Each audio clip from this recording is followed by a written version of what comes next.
صباح الخير للجميع.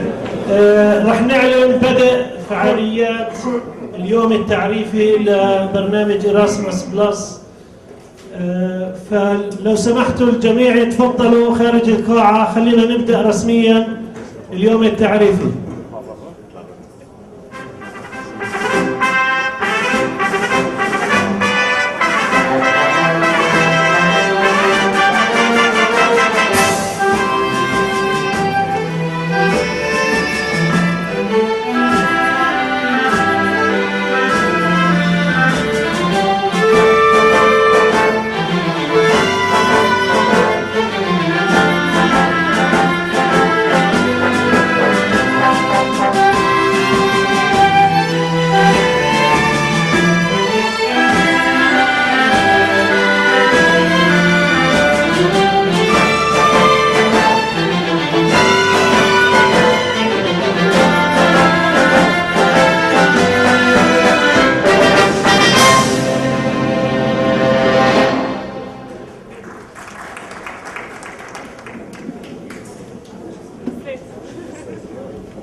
أنا بشكركم كثير على الحضور المميز. المضبوط إنه شيء مثير، وأنا عندي مشاعر كثير كبيرة. شكرا كثير لحضوركم، وهذا شرف لنا ولاهتمامكم في برنامج إراسموس بلس اللي اليوم راح نحكي فيه تفاصيل الاستفادة من هذا البرنامج والجايد لاينز كاملة. راح أبدأ باللغة الإنجليزية، راح نحكي باللغة الإنجليزية لأنه كلكم زي ما أنتم عارفين برنامجنا بتطلب إنه نعمل حتى الجايد لاين والبحث وكل شيء باللغة الإنجليزية، فبشرفنا إنه كمان نتعامل معكم. Okay. First of all, I'd like to express my thanks and appreciation to the Prime Minister for his great support for Erasmus Plus. Actually, he was in touch, and his office, represented by Professor Khairia, with Erasmus Plus, and he personally, and I met him and met Professor Khairia and the staff, interested to be amongst us, and they are sending their remarks, but for sudden commitments he apologized, but I can tell you that I was in touch with them, maybe lots of phone calls, even late at night and so on, to arrange his coming. So he sent his regards to everybody, and it's really for urgent and sudden commitment that he apologizes for not being here, and we are privileged to have amongst us his representative, Professor Khairia. So we greet you. Thank you for coming. And I'd like for their support to present a shield for Dr. Khairia, because she's really a great supporter for us and for the Prime Minister. So please.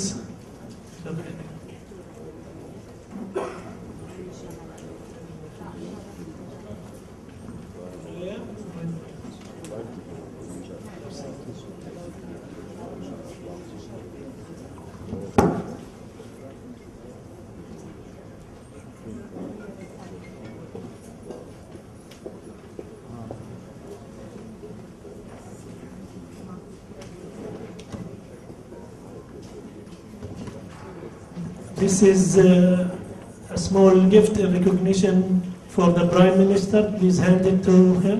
Thank you very much.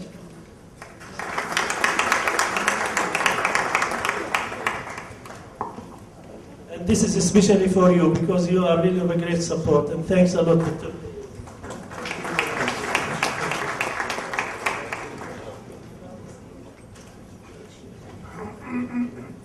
And I have to say that Dr. Khairia is really very modest. She preferred to stay amongst the audience and to be part of this event. Thank you very much.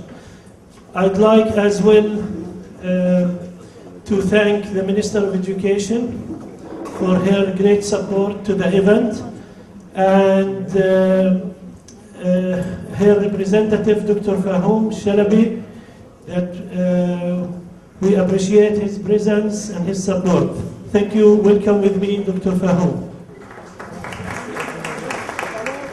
I'd like as well to thank Mr. John Rutter. Actually, we as Palestinians invest a lot in education. Actually, it is our main product, if I may say so. And I would like to thank the European Union for their investment in the right thing, which is education and higher education. And Erasmus Plus is one of the biggest and the most influential tools that we benefit from.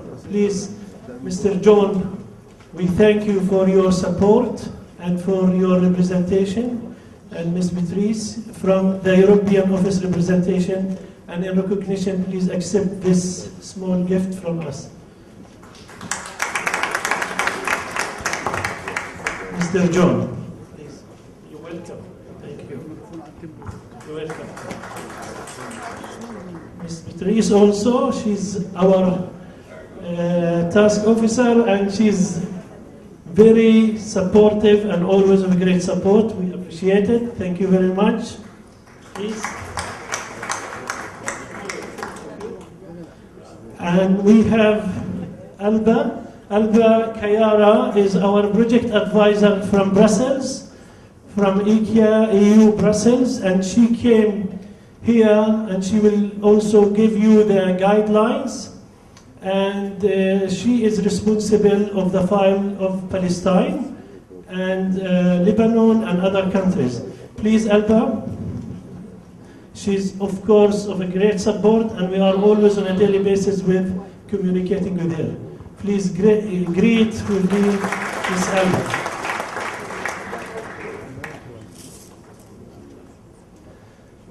I would like to thank directors of the universities for their attendance, and my colleagues from the Ministry of Education, the Director Generals, and the Deputy Ministers of the National Economy and Labor, and the Minister of Communication and Telecommunication, who's not here, but he is suddenly abroad, but he is supposed to be with us.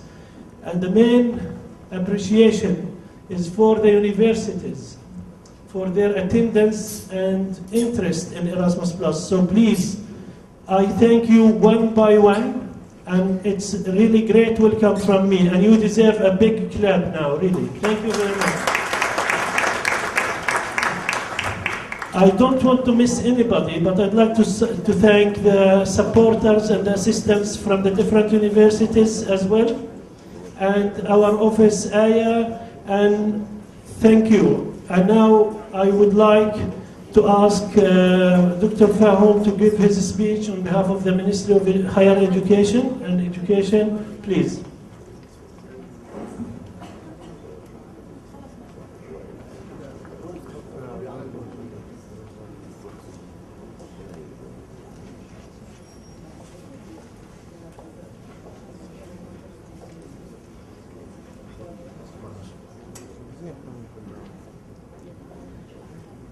Dr. Erasmus, representing His Excellency the Prime Minister, Professor Dr. Rami Al-Hamdallah, Ambassador John Rutter, EU representative in Gaza, West Bank, and UNRWA, Alba from the EU at Brussels, her colleague at Jerusalem office, presidents of universities in Gaza and West Bank, colleagues from all Palestinian higher education institutions, guests from the society and outside, ladies and gentlemen, good morning to all. It is a great honor for me to speak on behalf of Her Excellency, the Minister of Education and Higher Education, Professor Dr. Khawla Shakhshir, in this Info Day about Erasmus Plus. I don't want to speak about the structure of Erasmus Plus and its main activities and the goals, but I would like to focus on the opportunities that Erasmus Plus offers for the Palestinian higher education institutions.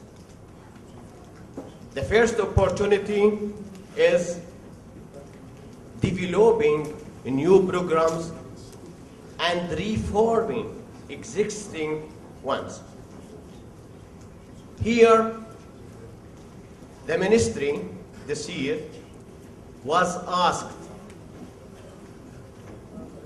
by the Erasmus Plus administration to choose 8 fields out of 23 fields, and the ministry gave priority to the following fields: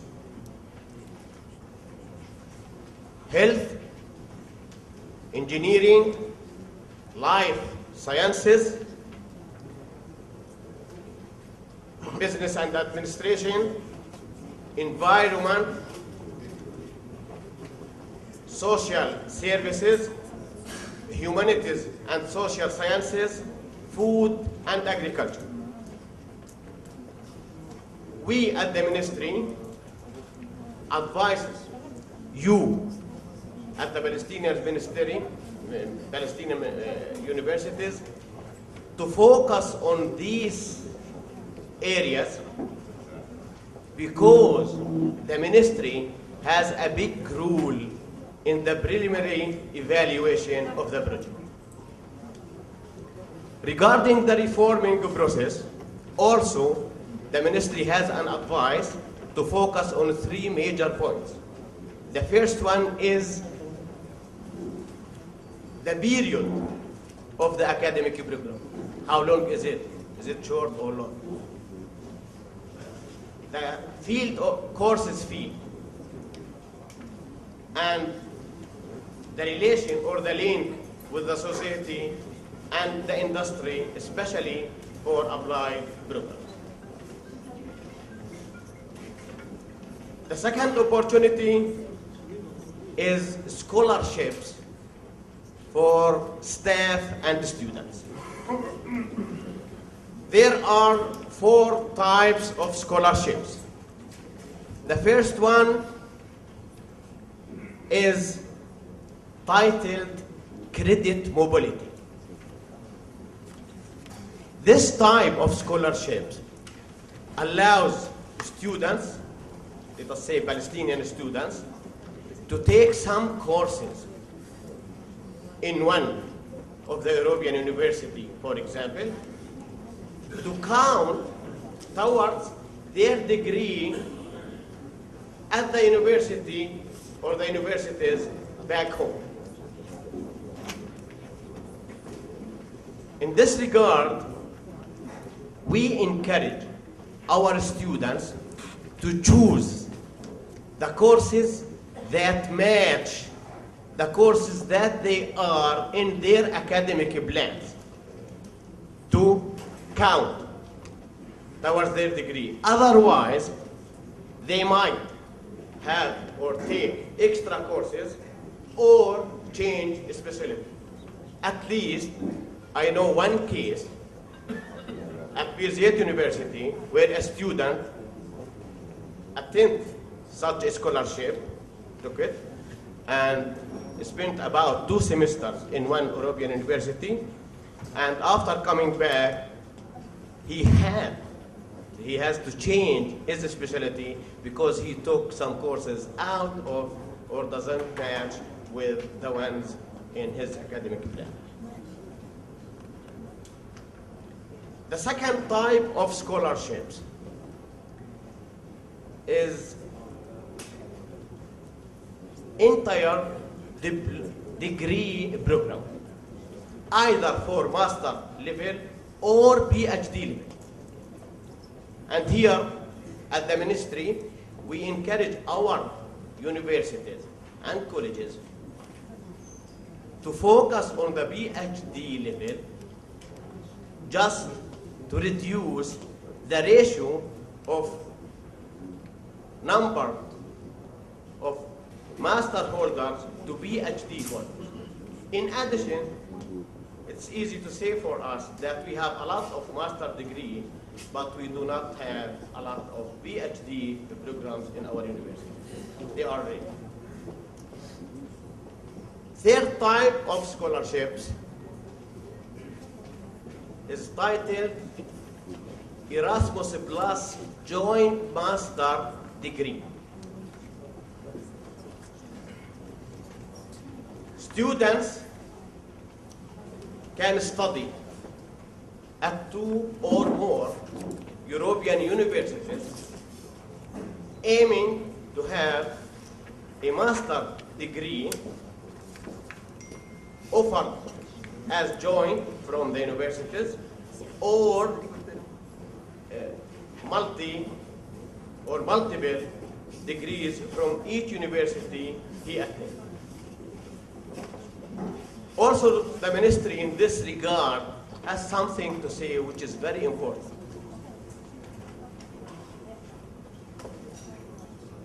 Good to consider before sending the students the regulation of the ministry in terms of recognition and equating the certificates. We have a case in our history in this. Bethlehem University was involved in an Erasmus Plus, in an Erasmus Tempus project with 2 European universities as a consortium to develop a master program, and 10 Palestinian students were involved and took the courses. At the end, they were not able to equate their certificates at the ministry just because we have regulations against this. So please consider what we do have as rules and regulation in this issue. The fourth scholarship, titled Research and Doctoral Fellowships, through the Marie Curie program, which is really available through Horizon 2020. According to my knowledge, at least 2 calls for Marie Curie scholarship are available out of the 153 calls that was laid down at the beginning of September last year, which is the first launch of the Horizon 2020.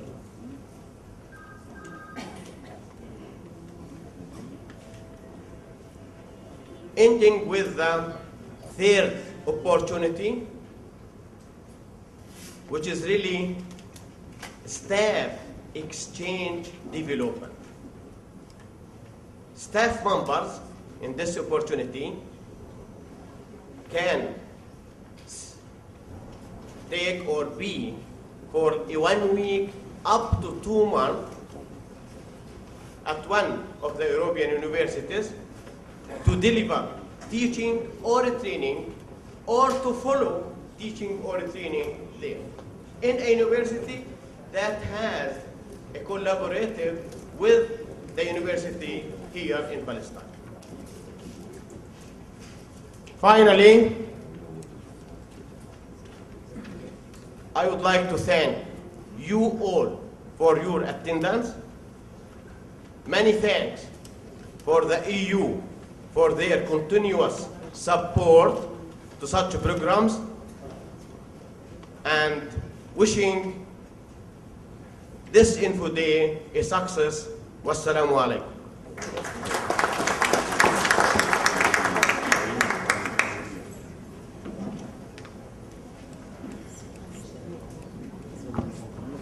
Dr. Fahim, thank you for the overview.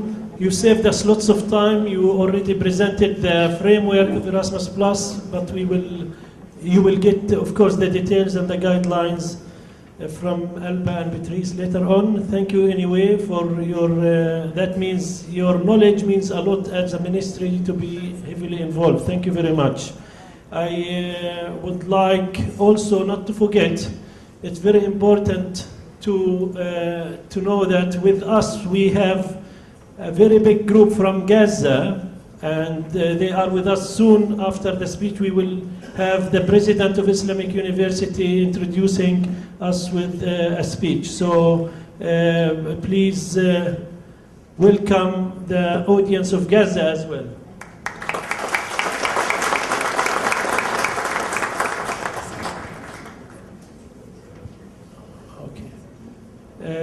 I would like also to now to introduce Mr. John, the EU representative, to address the audience in this Info Day. Please, Mr. John.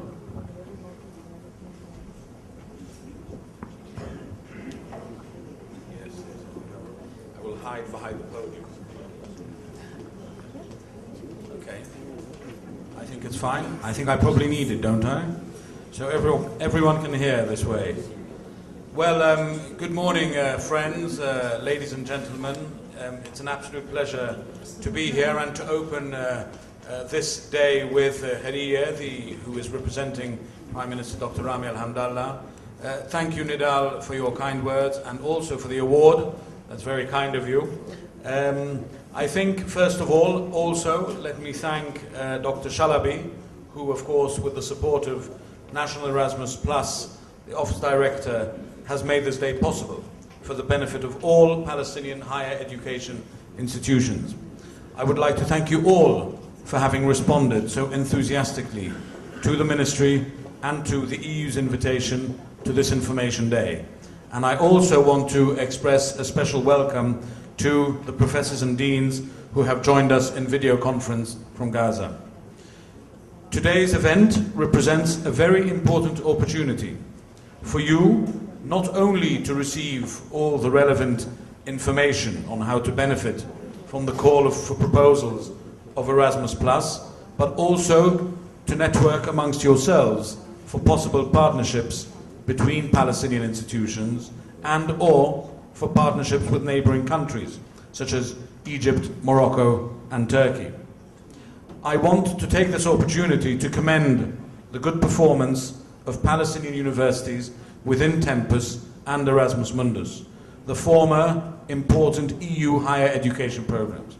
In the last years, in fact, Palestine has shown a growing trend in terms of participation to these calls, either as partners or coordinators, resulted in the last Tempus call for proposals, for example, in 8 awarded grants with Palestinian institutions' involvement, out of which 5 with Palestinian coordinators.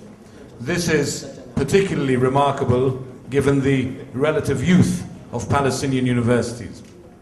We at the European Union believe that higher education is key for national development and that universities have a fundamental role to play in the creation of a solid economy, a prosperous country, and above all, a vivid society. The fact that universities are amongst the oldest institutions of the modern era proves that they have continuously accompanied progress and socio-economic development of given countries. Higher education and process are thus the two faces of the same coin.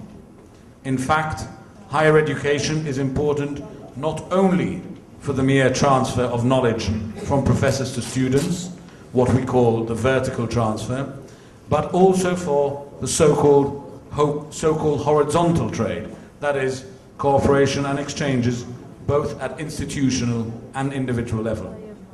The university, from its onset, was meant to be a public place of study, where all disciplines were taught. Universitas studiorum, without restriction or prejudice. In the same spirit, we believe that universities need to open to one another for the universality of science to be real. This important aspect of human development has driven university cooperation within the European Union for decades and has produced some excellent results. As a matter of fact, Tempus and Erasmus Mundus and the new Erasmus Plus have been inspired by the remarkable results of internal EU cooperation and have created opportunities for universities in third countries to become universal institutions. The new program put in place by the European Union will continue offering development opportunities for partner countries' higher education institutions through joint masters or doctorates, mobility schemes for students, and capacity building actions. Erasmus Plus, however, has a wider scope compared with previous programs, as it provides grants for actions and activities not only in the field of education, but also in the fields of training, youth and sport. Students, trainees, staff and volunteers will have the opportunities to spend a period abroad to increase their proficiency and employability skills. Let me end by wishing you all a very fruitful event and also to encourage all of you to seize the many opportunities offered by Erasmus+. Thank you all very much.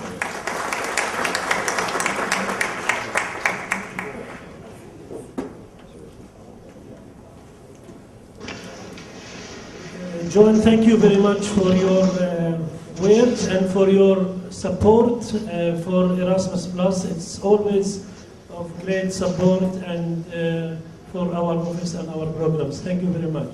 And I think the tendency of the EU to increase Erasmus Plus budget of 40% is really very supportive, and Palestine has to try to benefit from this great opportunity. And it's worth noting that we have like 14.7 billion granted by the EU for the different countries for Erasmus Plus over the upcoming 6 years, which is a big grant, and we will do our utmost in Palestine to benefit from this grant. Thank you very much. I would like now to leave the floor to Gaza, the president, the rector and the president of Islamic University, Professor Kamalin Shah, to talk about the audience and about the university. Actually, I also would like to thank Professor Kamalin for hosting this event at his university and for helping us in inviting the distinctive audience in Gaza. Welcome you in Gaza, and we are very glad and happy that you are with us. Thank you very much. Please, Dr. Thank you, Dr. Nidal. You heard me? We are hearing you well. I hope the electricity will stay now in Gaza. Let us hope. Okay. Dr. Khairia Irsas, representing the Prime Minister. Dr. Fahum Shalabi, Assistant Deputy Minister for Higher Education. Ambassador John Brotter, representing the EU in Gaza and West Bank. Dr. Nidal Jayusi, the Director of National Erasmus Plus Office in Palestine.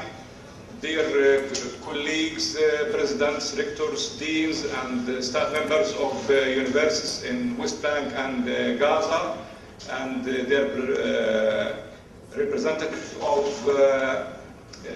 private sector, NGOs, here in Gaza and in West Bank. Ladies and gentlemen, Assalamu alaikum wa rahmatullahi wa barakatuh. Peace be upon you all.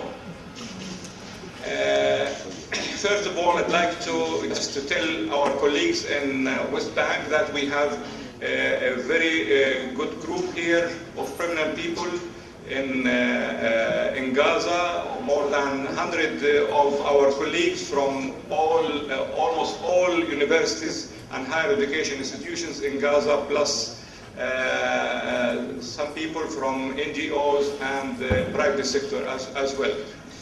We'd like to express our thanks and gratitude for let us having this opportunity to partially or to contribute to hosting this important event. And like to thank the European Union team as well as the higher education team and the Erasmus Plus team with the guidance of Dr.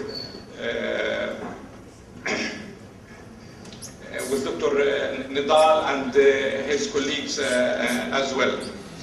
In fact, we here in Gaza, we feel that maybe we are most welcoming this event. As you know, we are suffering from unfair siege imposed on us, and we look forward to having any opportunity to be connected with the outside world, and especially with the European Union countries and universities. And we have already, in fact, involved with so many projects before, maybe from FP5 and FP7, and Tempus and Erasmus Mundus, and now we are working hard to have our contribution to Horizon 2020 and this project Erasmus Plus. And we hope that this event will be a good opportunity to mobilize our colleagues here to have more efforts, to have partnership, and to have connections with locally here with other universities in Palestine and private sector and NGOs as well as to have it with our counterparts in European countries, as we have some of them right now. In fact, I don't like to have a long speech on behalf of our university here and our colleagues here from different universities. We'd like again to thank you all for having this event, and we hope that this event will be very fruitful, and inshallah, maybe in a few months we have so many projects going on, and there is some activities of mobility and having mutual visits from here to European countries and vice versa, inshallah. Thank you all.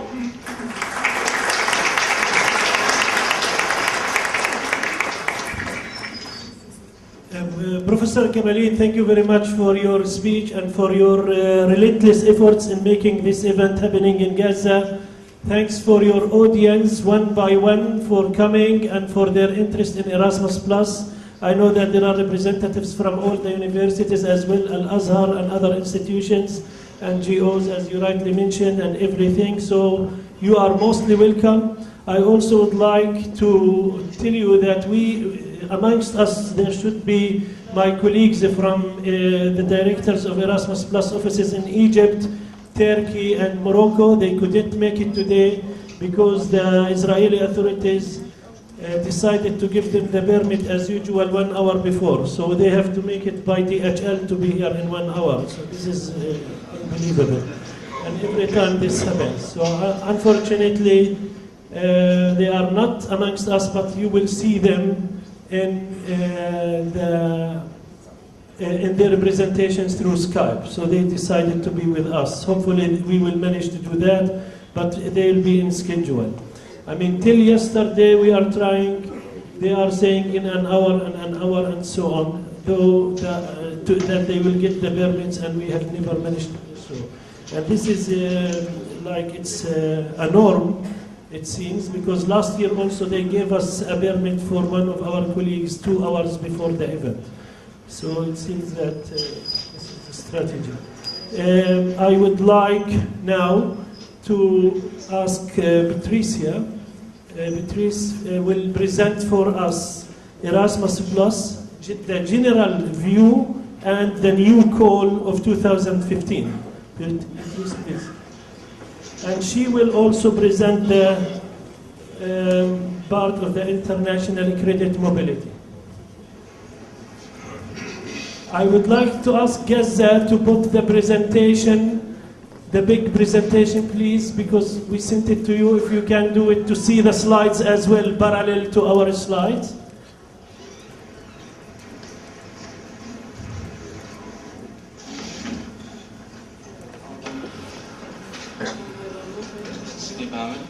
نعرض هلا هون البرزنتيشن.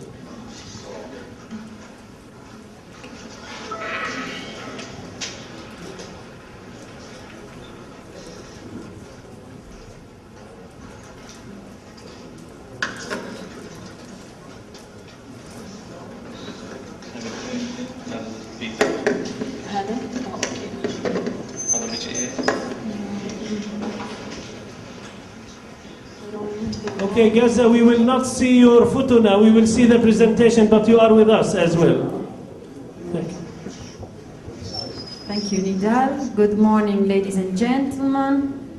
I would like just to say maybe 2 words to the people in Gaza. You have a presentation which is not fully updated, so please, you will receive the very updated one, but there are minor changes that doesn't make a big difference. Okay, so as I said, I will make a brief presentation of Erasmus Plus, the new program for the financial period 2014-2020. Erasmus Plus, it's again, as you know, a big program in support of higher education institutions. It is conceived like the former Tempus and Erasmus as a program in support of higher education in Europe, so within European countries. But again, like Tempus and Erasmus Mundus, there is an important international component also, and this is what we would like, you to learn about, to get the opportunity, like Mr. John said. What's the difference between the former programs and the actual one? So before we had, you see on the bottom, EU programs. Maybe you cannot read, they were Erasmus, Grundtvig, Comenius, Leonardo, etc. And then in the uppercase, there were this program with international dimensions, like Tempus and Erasmus Mundus, that are those that you all know for sure. Now, all those programs have been included in this overall Erasmus Plus, which is composed of mainly 3 key actions. You see, 1, learning mobility, 2, cooperation, and 3, support, policy support. As you can see also visually, it's much more easier, this new program, right? So the idea is to make it easier for applicants, so for you, for European institutions, to make it easier also for the management, the EU Executive Agency in Brussels, to manage the call for proposals, the funding, following up the projects, etc. But the idea is also to have, harmonization of process. So the call for proposal process is much easier this time, simply because although there might be different call for proposals, we will talk about this later, at least they will fall all in the same period of the year. So you, as institutions, you can bear in mind that, for example, maybe like this year, at the end of the year, there are call for proposals going on. So you will check on the Erasmus Plus website, and you will find all the various call for proposals falling in the same period. So it's easier for you to predict how to plan your activities. And of course it is important also because if these key actions stay within one big program, you can, find the bridges and get complementarities between the different key actions. So to have, harmonization, complementarities, which result in a better impact of the projects. Okay, this is allora, here we have important definition of who are the program countries and who are the partner countries.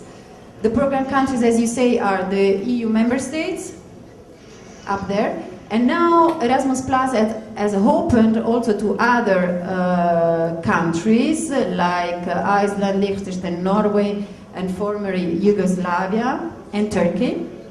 So those are, let's say, the program countries, which in some key actions are the leading, I say countries, but of course I mean higher education institutions in those countries. And then we have the partner countries, where Palestine is sitting, okay? These are today we will try to focus on the opportunities for partner countries, for Palestinian institutions. So we will talk about credit mobility, joint master degrees, which are the two aspects of key action 1. Key actions 1, which is learning mobility. So within learning mobility you have a credit mobility, joint master degrees, and this is what I will present. And my colleague Chiara will go ahead with the other key action. Okay, let's talk about credit mobility with this nice smiling girl. What are the credit mobility? The credit mobility are financial support for short-term studies abroad for students and staff. So they can go abroad and make these short-term studies, which will count as credit for their own degree. So what Dr. Shalabi said, it's important. So make sure that when your students or your staff goes abroad, the credit that they get are recognized in your home institutions and in your home country, of course. And they can build these, little short-term study. They contribute to the degree of the students. So I don't know if there are students among you, but if you're all staff, it is important that then you will promote this opportunity to students and further staff in your institutions. The credit mobility in Erasmus Plus are built on the experience of the Erasmus program in Europe. So I'm not talking about Erasmus Mundus, but Erasmus in Europe, which was based on bilateral agreement between institutions. We will see later what does it mean, what does it imply. Now we have forecasted for the whole period 2014 and 2020, we have forecasted to have 135,000 scholarships for mobility with partner countries. So quite an important figure. And the mobility will be for bachelor, master and doctoral students. So the whole levels of higher education. Let me stress again that credit mobility is for short-term studies abroad. That's why doctoral are still included here. We will see later in the joint master degree, there are no longer joint doctorate. They will fall within another program. How does it work? As I said, in some of the key actions, the program countries, so the European countries or Turkish institution or former Yugoslavian institution, you saw which were the program countries, they are leading. And those program countries, the institutions in those program countries have signed, and I say have get, what is called Erasmus Plus Charter, which is kind of, code of conduct framework that is established between those institutions and the European Executive Agency for Education.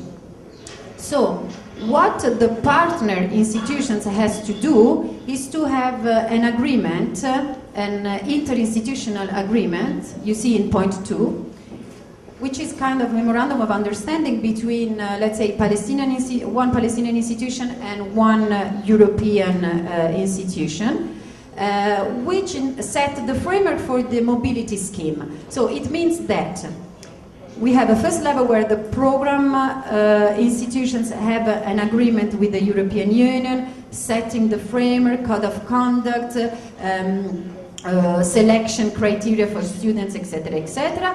And based on these, the partner institution have an agreement with the program institutions based on the same framework, so with the same criteria, etc., etc. So again, I repeat that these credit mobility are for short term, so from 3 to 12 months for students, from 1 week to 2 months for staff, and the last feature from 2 to 12 months for traineeship. For the time being, it's not interesting because the traineeships are not included in the current call for proposal, but will be included in the 2016 call for proposals. So just bear in mind the two figures up, for students and for staff. How to apply for credit mobility?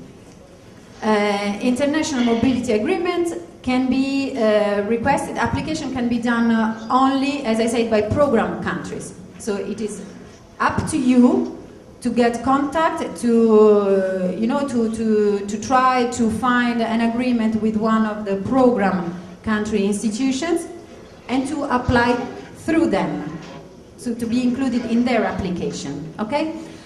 There is a call for proposal ongoing, I think you already know, and the deadline is on the 1st of March 2015.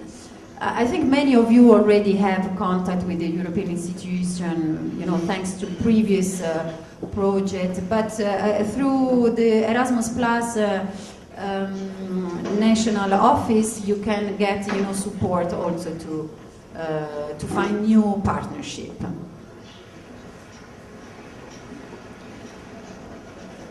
Okay, now let's go to the joint master degrees. They are more or less similar to what was before under Erasmus Mundus. The only difference is that before there were joint master degrees and joint doctorate degrees. Now the joint doctorate are included only in the Marie Curie Seredova program, and my colleague will talk about this. Allora, the joint master degrees. Now here there are two opportunities. There are opportunities at institutional level and opportunities at individual level. At institutional level, to be frank, it is not very easy, because through these joint master degrees, what the European support intends to do, is to support excellent master degrees. So, also in Europe, there must be very excellent university that comes together, possibly with an excellent institution in third countries, in partner countries, to propose a very innovative master degree. It must be something really special. So, I mean, I'm sure there are many, many good ideas and many needs, most probably. But, just for you to understand that there are these institutional aspect and then the individual aspect. At individual level, you might have many more opportunities. Again, here there is a forecast for the full period from 2014-2020. So we plan to support 350 joint master degree courses and to fund 25,000 students and staff for the whole period. So be active and try to get a fund. The joint master degrees offer support for full program. Okay, so for master between 1 year to 2 years, 2 years. Okay, so the full program. They are not short program like the credit mobility. Okay, it leads, this joint master degree, it leads to degrees which can be double, can be multiple, or can be joint also. So depending, on the different institutions, how they agree, if both of them recognize the degree, if they recognize a joint degree, up to you, up to the agreement you will get. And as I said, the joint master degree award full scholarship for students and staff. How do they work? So, minimum, there is a need of at least 3 program countries to come in the consortium. Minimum 3 program countries, plus open to, optional to partner countries, so to Palestine as well.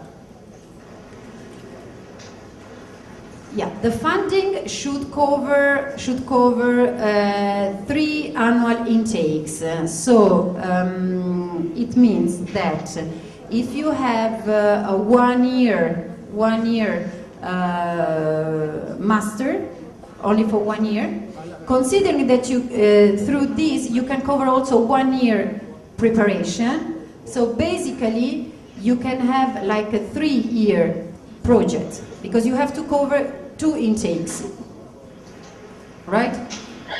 You see what I mean? So you can bear in mind these 2 important figures, covering master degree for either 1 year or 2 years, and ensure that you cover at least 3 annual intakes. So based on this, you will see the duration of your project under the joint master degree. The duration can be, in fact, between 1 and 5 years. So if you have a 2-year program, you can have it until the 3rd intake. You can have a coverage until the 3rd intake. It's a bit abstract, but I think you will see on paper how to do it.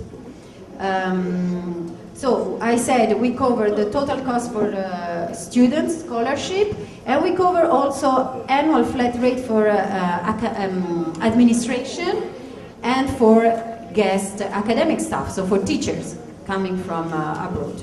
So it covers really the full course. Here you see, more in detail, broken down which are the costs, let's say kind of budget line. So contribution to participation costs are the fees to universities, for students to go in other university, contribution to travel cost, contribution to installation cost also, which is very good for students to live abroad, and living allowances for the whole duration. You see, maximum for 24 months. How to apply? Again, there are annual call for proposals. The ongoing call will end on the 1st of March 2015. And even in this case, the program countries are the leading institutions.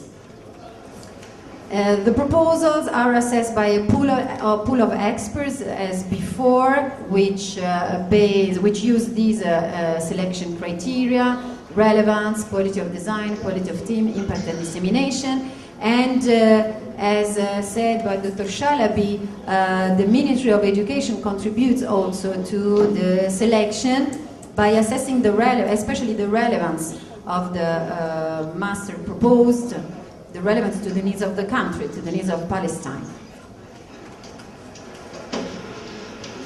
Okay.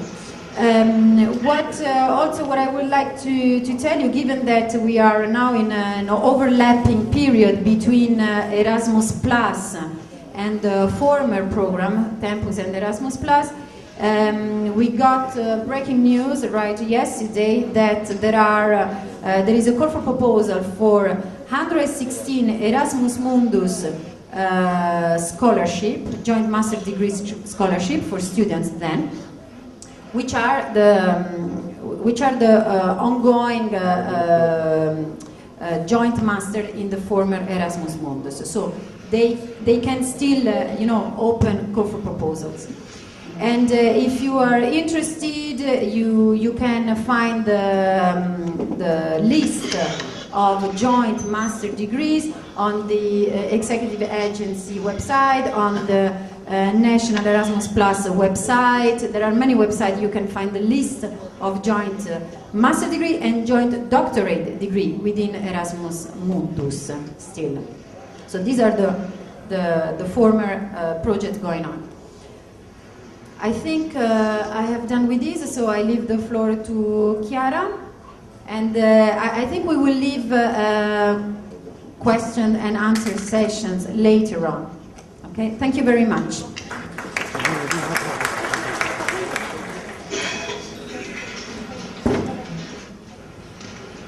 Thank you, Beatrice, for introducing the joint master degrees, and actually the final note that she announced is very important. Please visit our website. There will be like 100 on capacity building program, which used to be called TIMBUS. You know it as TIMBUS, now it's called capacity building. Thank you very much. Thank you, Beatrice. Thank you, Nedal. And indeed, and thank you all of you for your presence today. And actually, as Nedal says, the capacity building in higher education action under Erasmus Plus is a continuation of Tempus. And there is a high degree of continuity compared to Tempus. So for those of you who are already familiar with the rules and procedures under Tempus, you will see that there are minor changes, which are, however, very important for the implementation of the new projects. So this is why today we will take some of your time to go through the different aspects of this action under Erasmus Plus, because the capacity building in higher education represents really the biggest opportunity for your institutions under Erasmus Plus. So I will give you a general overview of the program. Then a second part of the presentation will be dedicated to the financial rules and eligibility rules for the new projects. And the third part of the presentation will be dedicated to the application and assessment procedures of the new of your proposals. So in this first part we will see, and actually Beatrice already introduced this part on the partner and program countries, the overall objectives of this action, and then how this action will be implemented. So which are the activities and initiatives that can be funded through a capacity building project, and then finally who can participate. So which are the eligible applicants and the eligible partners of a capacity building project. So as it was the case for Tempus, a capacity building project is a transnational cooperation project, which is based on the partnerships amongst higher education institutions primarily, which should come both from program countries and from partner countries. From program countries, they were presented by Beatrice, so you not only have the 28 EU member states, as it was the case under Tempus, but you have in addition 5 other countries, which are Norway, Liechtenstein, Iceland, and then the former Yugoslavic Republic of Macedonia and Turkey. Those are the partner countries and the program countries, sorry. For the partner countries, you have the rest of the world, basically. So this is another main and important change compared to Tempus, because now the capacity building projects are open to the world. However, the European Union put a strong focus in the importance to the cooperation with the neighboring countries. This is why, and the neighboring countries are first of all the southern Mediterranean countries, the Eastern Partnership countries, and the Western Balkans. For those countries, an additional opportunity within in the framework of the capacity building activities is offered through a special credit mobility strand. But we will come to this later, and I will explain you how you can seize this opportunity. Then you have the other partner countries, the rest of the world. In the current call, only the African, Caribbean and Pacific countries are excluded, and this is because the financial instrument targeting this country has not yet been approved by the European Commission. It will be done in these months, so the capacity building will be open up to these countries in the next year. What for? So, which are the overall objectives of the program? As I mentioned, the first focus is really on cooperation amongst program countries and partner countries, and in particular amongst the higher education institutions of these countries. So a strong accent is then put on the people-to-people approach, so the opportunity given to individuals, scholars and students to exchange their experience, their knowledge, and with the final aim to support the program countries, institutions to modernize their higher education system and structures, methods, and rules. So what is important here is to improve the relevance of the higher education institutions and system toward the economic environment, so the market and labor market and society, to improve the skills and competencies of the people involved in these projects, and also to give an opportunity to strengthen the internationalization of the partner countries' higher education institutions.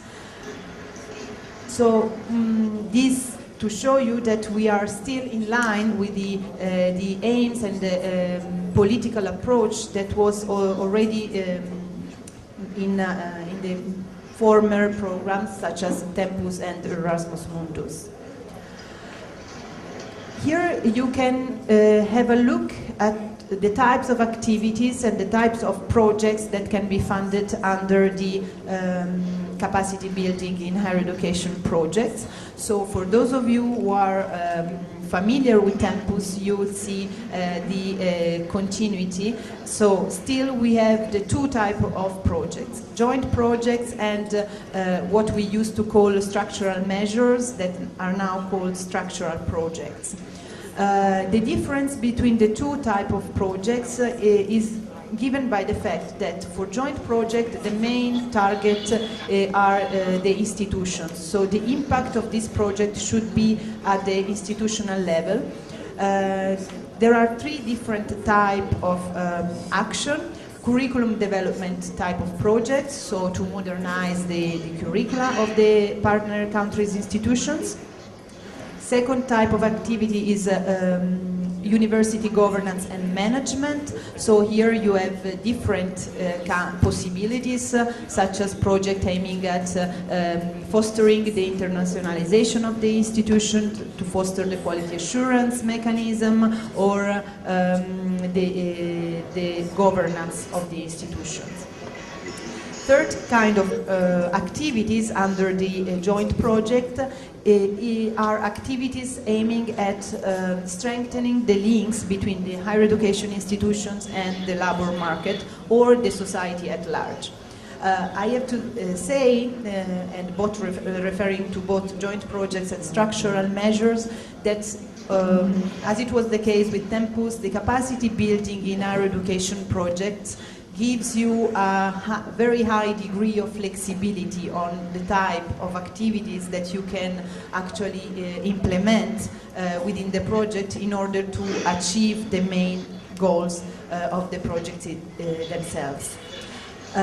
On the right-hand side, you can see the second type of projects that can be funded under this action, the structural project. The main difference here, compared to the previous type of projects, is that those are addressing the higher education system at national level. So those are projects more ambitious, I would say, because we are targeting the system, the higher education system itself, and not we are not aiming at changes at the level of the single higher education institutions. This is why we don't have the curriculum of development type of activities, but you have the two important sectors, so, and I would say objective. The first is the modernization of policies and governance and management of the higher education systems. And secondly, links between the higher education system, society at large, the labor market. In those projects, because those are really aiming at involving the authorities and having an impact at a systemic level, the participation of the Ministry of Higher Education of the partner countries involved in the project is mandatory. So this is very important to keep in mind, and we'll come back to this again when we talk about the eligibility criteria for the applications. So for both type of projects and just for the neighboring countries, here you have another slide where some let's say suggestion of type of activities and domains that you can cover within the projects are listed. So under the joint project, you have the modernization of curricula, courses, learning materials. Then you have activity concerning the modernization of the teaching, learning methodologies, pedagogical approaches. You can see more or less what I already mentioned under each of the two categories. Of course, if then you have more precise question or you want to know more about the activities that can be performed, we can discuss about this as well.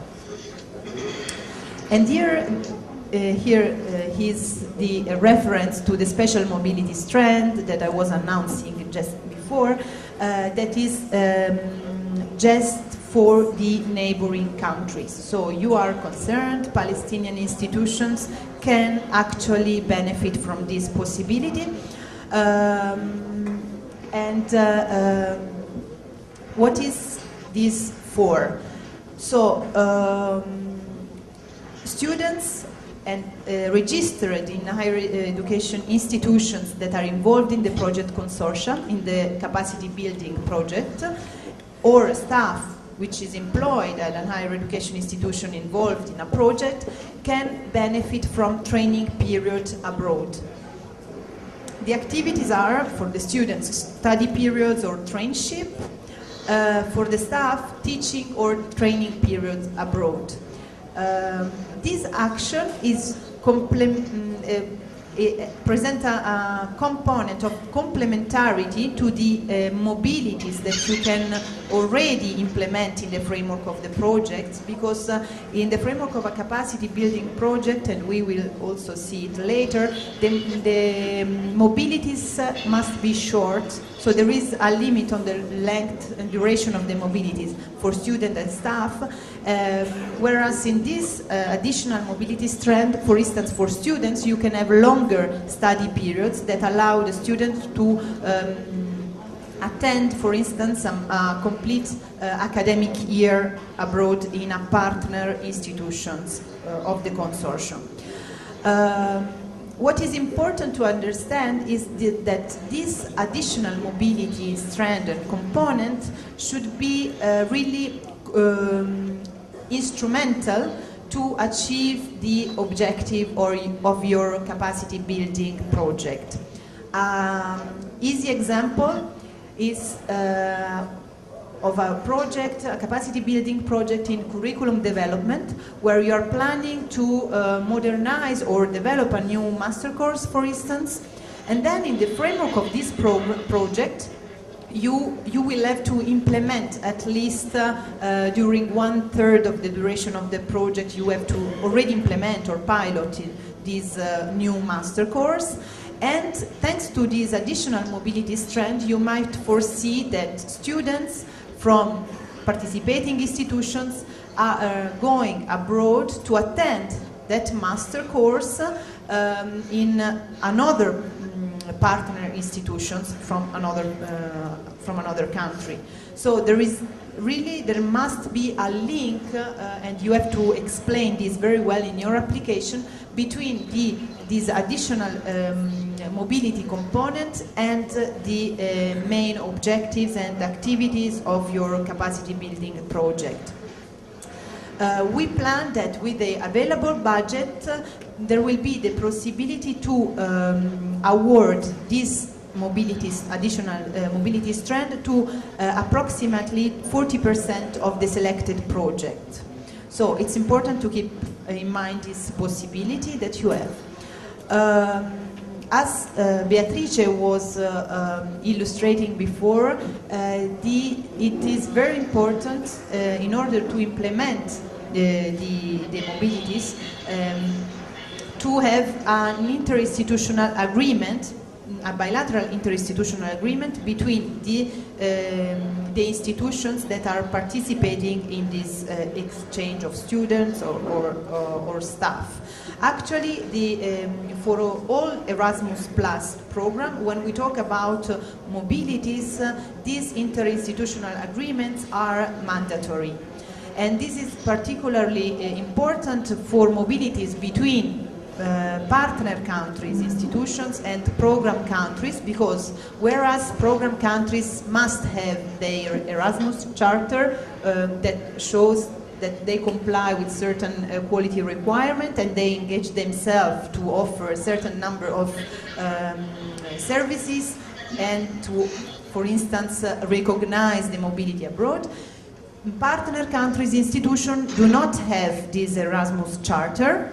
So when they sign these interinstitutional agreements, they commit themselves to the same principle of the Erasmus Charter. First of all, they commit to recognize the mobility period abroad when the staff or the students come back to their normal study period in their home institution.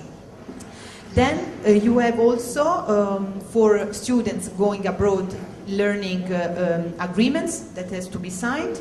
Beatrice was also mentioning that. And we call them mobility agreements when it comes to staff mobilities. Very important, the students going abroad should not pay fees for their courses abroad. So, for instance, if you are hosting students from another institution, partner institution, you should not charge fees to these students. And this is also an additional commitment that you are taking when signing the interinstitutional agreement. So here are the activities eligible for this special mobility strand for students. So study periods abroad varies from duration from 3 to 12 months, which is not possible under the normal capacity building projects, where the maximum duration for student study abroad is 2 months. So here comes the complementarity that I was referring to beforehand. These study periods must be carried out in a partner country institution. In a partner institution. So an institution abroad from another country which is partner in your consortium, in your capacity building project. Trainship or work placement goes from 2 to 12 months for students, and those can be carried out in organization, enterprises, even if abroad, even if those are not partner in the consortium of the capacity building project, but of course there should be a supervision from one partner institution. Students from all cycles can participate. They should attend courses that are linked, I was saying, to the academic disciplines addressed by the project. And also the destination is mentioned in the third bullet point I already mentioned. For staff, you can either have teaching periods abroad or training periods abroad. These can vary from 5 days to 2 months. It's important that for the shorter terms, they have to have minimum 8 hours of teaching. So this is the minimum requirement for the teaching. The teaching period can be done by staff from higher education institution, partner in the project, or staff from enterprises that are also partner in the project, in the capacity building project. And they can go abroad and teach in a partner institution of the capacity building project. The training period abroad is allowed only for teaching and non-teaching staff from higher education institutions, and can be done at another partner institution or any other relevant organization, but that have to be located in one of the countries that are involved in the consortium. That was all for the moment for the additional mobility strand, and we go to have a look to the eligibility of the organization that can participate in a capacity building in our education project. So, who are the eligible applicants?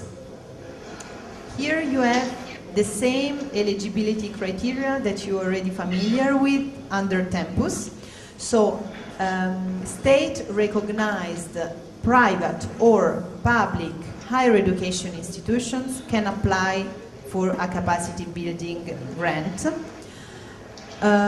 Association or organization of higher education institutions can as well apply to receive the grant on behalf of the consortium. Third, and this is only valid for structural projects, organization recognized at national level or international level, formed by organization of rectors, teachers or students can also apply to receive the grant. What is particularly important here to underline is that this is the capacity building in higher education, as I was introducing at the beginning, is the biggest opportunity for you as higher education institutions in the partner countries, because under this action you can act as applicant. You already know this from Tempus 4 program. So this important feature has been maintained because it has been recognized by the European Commission, the importance of giving the opportunity to the partner countries institution to act as coordinator of project, receiving the funds and coordinating the project for the whole consortium. So you can, if you, let's say, meet this criteria, you are a higher institution, higher education institution, association of higher education institution, you can apply to the executive agency on behalf of the consortium.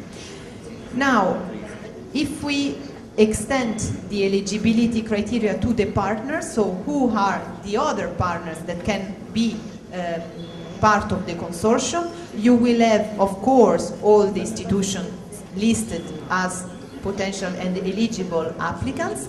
Those can be a partner as well, of course. And then you can invite in your consortium other relevant institutions, organizations such as NGOs, associations, foundations active in the field of higher education, labor market, chamber of commerce, for instance, enterprises. Those are potential and eligible partner in a capacity building project. In addition, you can also invite international governmental organizations. Those can participate as partner in the project, but on self-financing basis. This in order to avoid conflict, double funding, because those are governmental organizations, international governmental organizations, which receives already quotas on funding from the states, the national states. So it is important to remind that the participating organization must be located either in a program country or in one of the eligible partner countries that I was mentioning at the very beginning of the presentation. Then you can associate additional organization in your activities. So there is the possibility to have what we call associated partners that might contribute to the implementation of the activities. Those, however, from a contractual point of view, they are not partners in the project, so they will not receive funding from the project, and as they are not formally, let's say, partner, they will not be, let's say, involved in any of the contractual amendment procedure, for instance, during the implementation of the project. But if you plan to involve partners, this kind of associated partners in your project because of the added value of their intervention, it's very important to underline this at the application stage, so that you show the involvement of the local stakeholders and so the potentially higher impact of your project in the country. So that's all for the eligibility of the participating institutions. And we can go to the second part of the presentation that is relating to the consortia, so how the consortia should be formed to be eligible, and on the financial rules. We will then go through the first 3 points are very important because they are related to eligibility criteria. So the first part is the eligible partnership.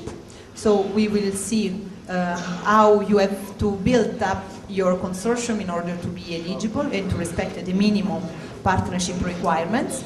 We will have a look at the priorities. So at the very beginning, the representative of the Ministry of Higher Education talked about the national priority for Palestine. So we will have a look also on the rules around the respect of national and regional priorities.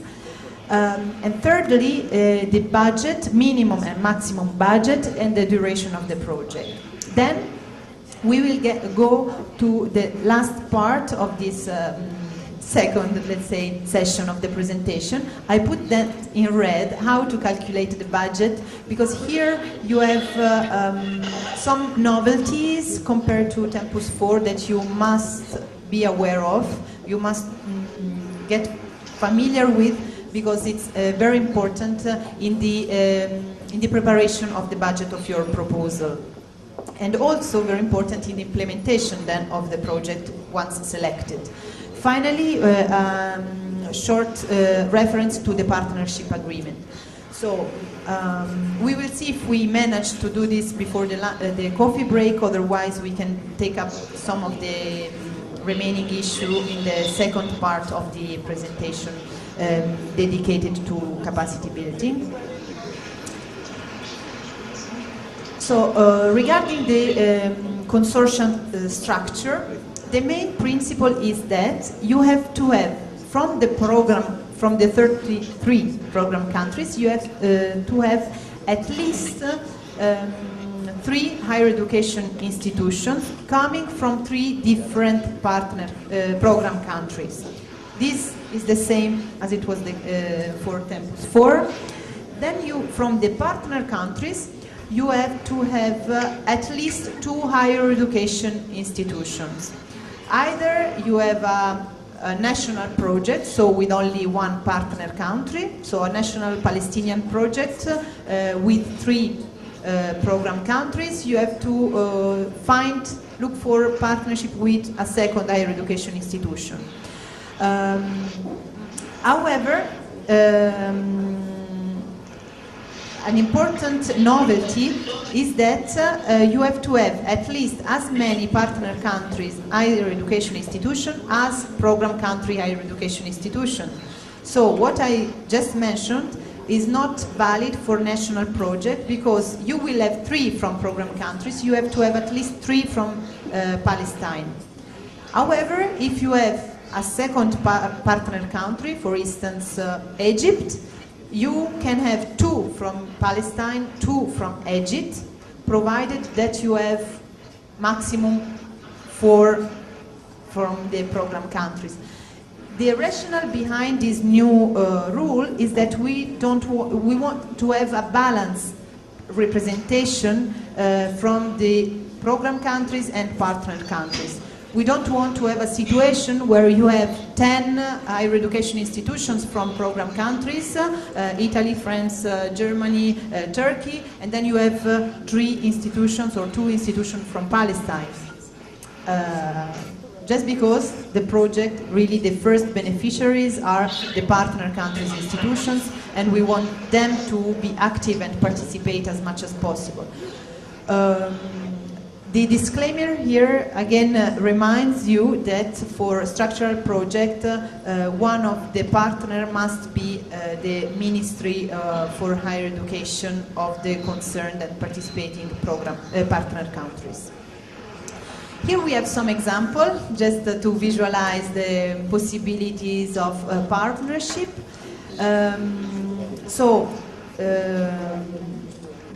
This is just the example I gave concerning a national project. National project, the minimum partnership requirements is of having 6 higher education institutions, 3 from the partner country, and minimum 3 from 3 different program countries. The second example is a multi-country project. So the minimum requirement for a multi-country project is to have 3 higher education institutions from 3 different program countries, and then to have 2 partner countries participating with at least 2 higher education institutions each. So this means that for a multi-country project, the minimum partnership requirements is to have 7 higher education institutions. Here you have an example of a multi-country project where you have many more higher education institutions from the program countries, so you have to counterbalance this high representation with a sufficient number, at least equal number of higher education institutions from the partner countries. I want just to go back to the requirement to mention 2 exceptions. You are not directly concerned, but you might wonder once you see the selected project why those projects were selected, even if they did not respect this requirement. This concerns first the projects involving Latin America. For this project, there is not a possibility to have a national project. They can only participate in multi-country projects. This is because depend on the cooperation with Latin America, the EU cooperation with Latin America, which is really focusing on the regional dimension. So they wanted to underline this by involving more countries in the same project. And another exception referred to countries that are partner countries that are very small, where there are less than 5 higher education institutions. So, or where one of the higher education institutions represent more than the 50% of the student population. So those countries can participate in a national project with one higher education institution, or in a multi-country project with one higher education institution. There is not a list of these countries because it depends also on the changing situation of the higher education system. So it's up to the consortium or to the applicant to mention and to make reference and to show that the countries are falling in this exception. So this allow me to pass to the another important subject, which is the priorities, national priorities and regional priorities. National priorities are defined by the ministry responsible for higher education in the partner countries, and they were defined in close cooperation with the EU delegations in the partner countries. And those are listed together with the regional priorities in a document that has been published together with the call. So you can have access to this Excel table, which summarizes the national priorities for the partner countries and the regional priorities for all the regions of the world that are eligible for capacity building projects.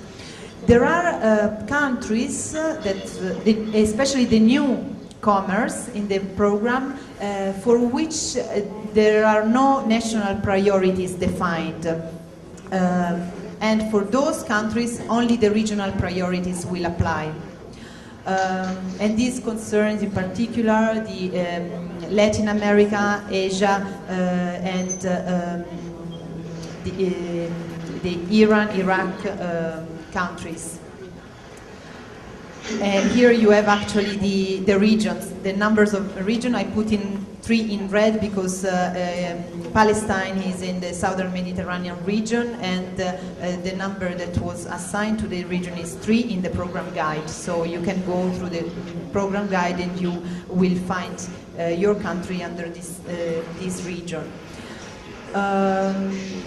Then for the regional priorities, those have been defined.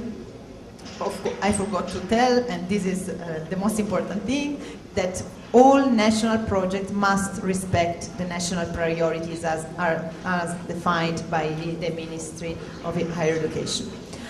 Then for multi-country projects, you have first of all the regional priorities. Those are defined by the European Commission and are based on the strategic documents, on the policy and the political cooperation between the EU and the partner countries. So regional projects must address the regional priorities. If you have a project with Morocco, for instance, you have to address the regional priority for the southern Mediterranean. However, there might be a case where your national priorities coincide with national priorities in Morocco. So whether or not this priority that you want to target is also a regional priority, you can still choose that team for your project, because it's a common national priority for your countries. This also applies for multi-regional projects, transregional projects. For instance, if you are building up a consortium with, countries from Central Asia, for instance, Kazakhstan. So you can either choose a common regional priority, because you will have different, you are from two different regions, you will have different regional priorities, but you have to focus on a priority that is common, either a regional level or national level. So it is the same. The important is that you follow these priorities in order to ensure, from this point of view, that your project is eligible for the grant. Under the priorities, you have categories, and you can find those mentioned in the additional documentation that was published with the call. You have 4 different categories. For the curriculum development, you have subject areas. Then you have second categories which concern the improvement of quality of education and training. Third category is concern the improvement of management and operation of the higher education institutions. And fourth category concern the development of the higher education sector and the links within the society and the labor market. So those are the big 4 categories. For each of the categories, you have type of activities. So for category A and B, so the curriculum development and subject area, and improving quality, you have the curriculum development projects, type of activity. For category, and those are only valid for joint project, as we mentioned before. Then, for type of activities concerning the modernization of governance and management, you can choose amongst the category B and C. So, improving the quality of education and improving management and operation of higher education. For the category B and D, because as you see here, improving quality of education, you can see here B is for all projects, is transversal. So the improvement of the quality of the education can be applied on each type of activities and for each type of activities and for each type of project, joint project and structural project. And then, so for the strengthening of higher education and wider economic and social environment type of activities, these refer as well to the fourth category. So you just have now the visualization of this category and type of activities and type of project is more difficult here with the 2 tables, but it's quite straightforward if you go to the list of priorities that you have in this Excel table that was published with the call, where you can find for Palestine and for the southern Mediterranean region which are the priorities that you must address in your capacity building project proposal. Here we have the list for the subject areas for Palestine. So they were already presented at the very beginning of the day, so I will probably skip this part. For the disciplines, however, here for the category B, C and D, I would like maybe to mention that for Palestine you can address for improving quality education both theme of Bologna process, so the 3-cycle system, the credit transfer, the diploma supplement, or the improvement and modernization of learning and teaching tools, so methodologies, pedagogical approaches, and so on. Those teams and this category of improving the quality of education and teaching applies, as I was mentioning, throughout the other, let's say, throughout the different activities and theme, and can also apply to not only to curriculum development but also to the improvement of the management or the strengthening of links with the society. Under category C, you have as national priorities the governance, strategic planning and management of higher education institutions. You have quality assurance processes and mechanisms, development of research and innovative capacities. Under category D, you have the lifelong learning and the university enterprise cooperation as national priorities for Palestinian institutions.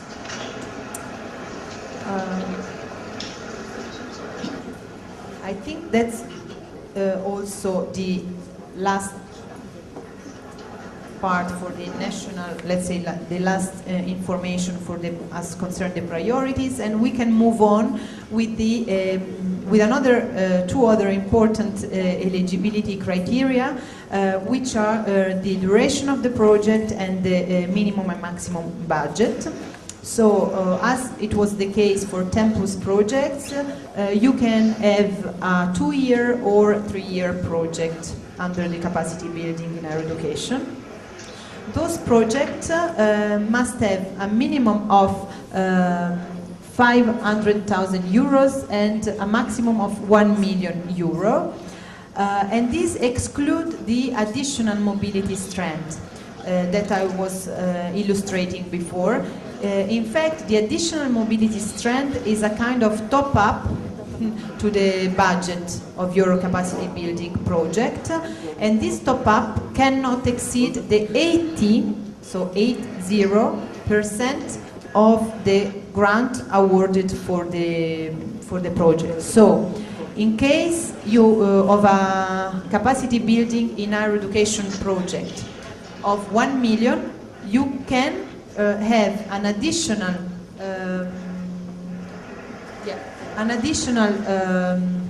grant for the mobility strand of 800,000 euros. This is the maximum that you can have in total. So there is a repetition. So let's see what we will. Okay, and. Here, actually, we have to pass to another important subject which concerns the budget, and so I think that it might be better to stop here because we are entering here into much more detailed description of the budget, and I would prefer to take this up later after a strong coffee break. Okay, thank you for your attention.